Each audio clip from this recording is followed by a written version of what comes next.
Salam dostlar. Bu videoda Azərbaycan Respublikasının Konstitusiyasının 36-cı maddəsində xatırlanan tətil və lokaut haqqında dövlət qulluğunun müsahibə mərhələsinə hazırlaşan namizədlərə lazım olan bütün əsas məlumatları qısa və aydın şəkildə izah edəcəm. Videoda həmçinin bu anlayışlarla bağlı mövcud olan yanlış anlaşılmaları da aydınlıq gətirəcəm. Bu tərz videolardan vaxtında xəbərdar olmaq istəyirsinizsə, kanala abunə olub bildirişləri açmağı unutmayın. Videonu bəyənib rəylərinizi bildirməklə kanala dəstək ola bilərsiniz. İndi isə izahlara keçək. Bildiyimiz kimi, Konstitusiyamızın 36-cı maddəsinə əsasən hər kəsin tək başına və ya başqaları ilə birlikdə tətil etmək hüququ vardır. Əmək Məcəlləsinin 3.17-ci maddəsinə əsasən tətil fərdi və ya kollektiv əmək mübahisəsini həll etmək məqsədi ilə işçilərin tək başına və ya kollektiv şəkildə müvəqqəti olaraq öz əmək funksiyalarının icrasından tam və ya qismən könüllü imtina etməsidir. Tərifdən görünür ki, bir çoxlarına zənn etdiyi kimi tətil zamanı işçilərin əmək müqaviləsinə xitam verilmir. Sadəcə, ya müəyyən müddət ərzində tamamilə işə gəlmirlər, ya da iş gününün və ya iş həftəsinin yalnız bir hissəsini işləyirlər. Tətil hüququ müəyyən qrup şəxslərdə və hallarda məhdudlaşdırıla bilər. Belə ki, Konstitusiyamızın 36.2-ci maddəsinə əsasən, əmək müqaviləsi əsasında işləyənlərin tətil etmək hüququ yalnız qanunla nəzərdə tutulmuş hallarda məhdudlaşdırıla bilər. Həmçinin, silahlı qüvvələrdə xidmət edən hərbi qulluqçular və mülki şəxslər tətil edə bilməzlər. Tətil hüququnun məhdudlaşdırıldığı şəxslər və hallar haqqında daha ətraflı şəkildə Əmək Məcəlləsində qeyd olunub. Videonun davamında həmin şəxslər və hallar barədə müddəalarla tanış olacağıq. İndi isə tətil hüququnun nə zaman yaranması, necə istifadə oluna biləcəyi və hansı hallarda məhdudlaşdırılması ilə bağlı Əmək Məcəlləsindəki müddəalara baxaq. Məcəllənin 270-ci maddəsinin birinci hissəsi Konstitusiyamızın 36.1-ci maddəsindəki müddəanı təkrarlayır. Maddədə qeyd olunur ki, kollektiv əmək mübahisəsi yarandığı vaxtdan işçilərin və ya həmkarlar ittifaqı təşkilatının tətil etmək hüququ əmələ gəlir. Göründüyü kimi, tətil etmək hüququ həm işçilərə, həm də həmkarlar ittifaqına verilir. Maddənin izahına davam etməzdən öncə bu anlayışla daha yaxından tanış olaq. Həmkarlar ittifaqları haqqında Azərbaycan Respublikasının 24 fevral 1994-cü il tarixli 792 nömrəli qanunun birinci maddəsinə əsasən Həmkarlar İttifaqı istehsal və ya qeyri-istehsal sahələrində çalışan işçilərin, habelə pensiyaçıların və təhsil alan şəxslərin əmək, sosial, iqtisadi hüquqlarının və qanuni mənafələrinin müdafiəsi üçün iş yeri, peşələr, sahələr üzrə və respublika səviyyəsində fərdi üzvlük prinsipi əsasında könüllü birləşdiyi, nizamnamələri və bu qanun əsasında, yəni Həmkarlar İttifaqları haqqında qanun əsasında fəaliyyət göstərən müstəqil ictimai, qeyri-siyasi təşkilatdır. Həmin qanunun 1-ci və 3-cü maddələrindən görünür ki, təkcə işçilər deyil, digər şəxslər də həmkarlar ittifaqları yarada bilərlər. Amma hərbi qulluqçulara həmkarlar ittifaqlarında birləşməyə icazə verilmir. İndi isə Əmək Məcəlləsinin 270-ci maddəsi ilə davam edək.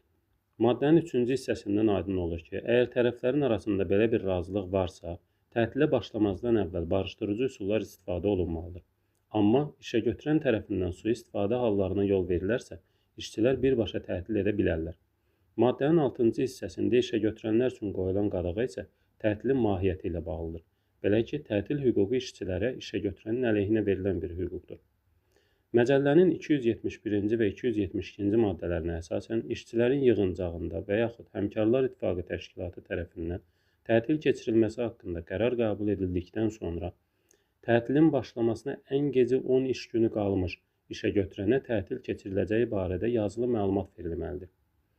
273-cü maddəyə əsasən, kollektiv əmək mübahisəsinin həllinin istənilən mərhələsində ən az 3 iş günü öncədən işəgötürənə yazılı məlumat verilməklə qısa müddətli, yəni 1 saata qədər xəbərdarlıq tətili keçirilə bilər.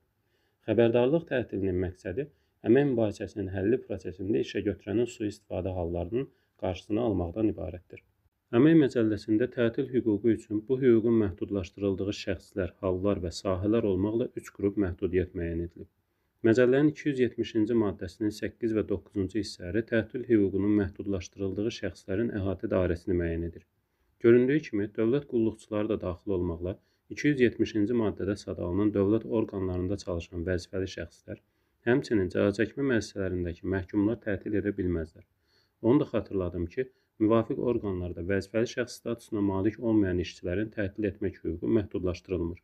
Məcəllənin 280-ci maddəsi tətil hüququnun məhdudlaşdırıldığı halların əhatə dairəsini müəyyənləşdirir. Maddənin birinci hissəsinə əsasən hərbi və fövqəladə vəziyyət şəraitində tətil hüququ qismən məhdudlaşdırıla və ya tamamilə qadağan edilə bilər. Dövlətin sosial-iqtisadi siyasətin aparılmasının ümumi prinsiplərinin razılaşdırılması ilə bağlı hallarda tətil hüququna icazə verilməsinin səbəbi budur ki, müvafiq hallar Azərbaycan Respublikasının Nazirlər Kabineti, Həmkarlar İttifaqlarının və işəgötürənlərin ümumrespublika birlikləri arasında bağlanan baş kollektiv sazişin əsas mövzusudur. Tətil hüququ kollektiv əmək mübahisəsindən, kollektiv əmək mübahisəsi kollektiv tələblərdən yaranır. Kollektiv tələblər isə kollektiv müqavilələrin və sazişlərin bağlanması və onlara dəyişikliklər edilməsi ilə əlaqədar irəli sürülən tələblərdir. 281-ci maddənin birinci hissəsi tətil hüququnun məhdudlaşdırıldığı sahələrin əhatə dairəsini müəyyənləşdirir. Həmin sahələrdə yaranmış kollektiv əmək mübahisəsini tərəflər barışdırıcı üsullarla həll edə bilmədikdə məcburi arbitraj tətbiq edilir. Maddənin ikinci hissəsi məcburi arbitrajın yaradılması və fəaliyyəti ilə bağlı əsas məsələləri tənzimləyir. Arbitrajın üzvlərinin tək sayda olması məcburiyyəti qərarlar qəbul edilərkən səslərin bərabər olmasının qarşısını almaq məqsədi daşıyır. Məcəllənin 282-ci maddəsinə əsasən işəgötürənin ərizəsi ilə tətil komitəsinin olduğu rayonun və şəhərin məhkəməsi tətilin əmək məcəlləsinin tələblərini pozmaqla elan edildiyi və keçirildiyi barədə qərar qəbul edərsə, işçilər tətilə son qoymalı və məhkəmə qərarının tətilə başçılıq edən orqana təqdim olunduğu gündən ertəsi günü işə başlamalıdırlar.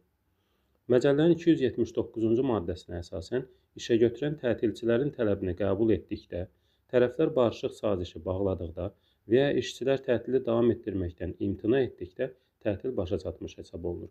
Həmçinin tətil qanunsuz elan edildikdə, eləcə də hərbi və ya fövqəladə vəziyyətlə əlaqədar qadağan edildikdə dərhal dayandırılmalıdır. İndi isə lokaut anlayışının izahına keçək.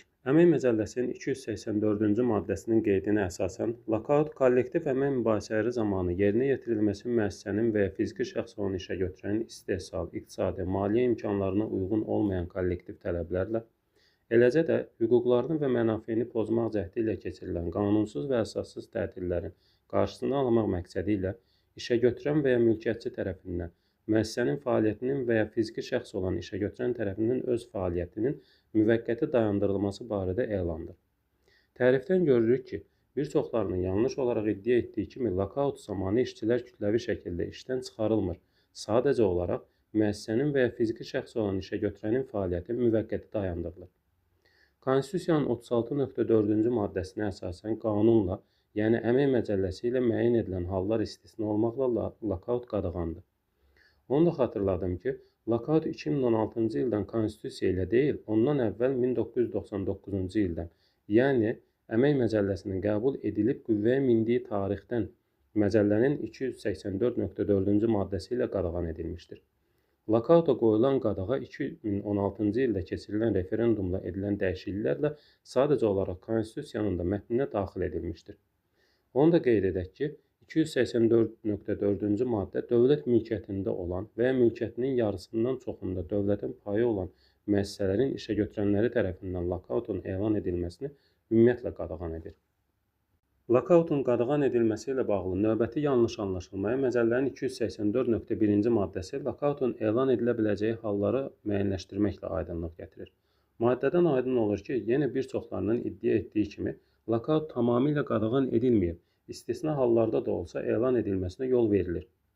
Maddədən o da aydın olur ki, işçilər tətil edərkən qabaqcadan yalnız işəgötürəni xəbərdar etməli olduqları halda, işəgötürən lokaut elan edərkən İşçilər və Həmkarlar İttifaqı təşkilatı ilə yanaşı Azərbaycan Respublikasının Əmək və Əhalinin Sosial Müdafiəsi Nazirliyini də qabaqcadan xəbərdar etməlidir. Məcəllənin 284-cü maddəsinin 2-ci və 3-cü hissələrinə əsasən, işəgötürən işçilərin tətili dayandırması üçün bütün qanuni imkanlardan istifadə etməli, o cümlədən onları xəbərdar etməlidir. Xatırlayaq ki, bu xəbərdarlıq işçilərin xəbərdarlıq tətilinin analogudur. Məcəllənin 285-ci maddəsi lokautun qanuniliyinin araşdırılması üçün işçilərin məhkəməyə müraciət etmək hüququnu tənzimləyir. Xatırlayaq ki, məcəllənin 282-ci maddəsinə əsasən analoji olaraq işəgötürən də tətilin qanuniliyinin araşdırılması üçün məhkəməyə müraciət etmək hüququna malikdir. Tətil və lokaut haqqında izahlar bu qədər. Sona qədər izlədiyiniz üçün təşəkkür edirəm.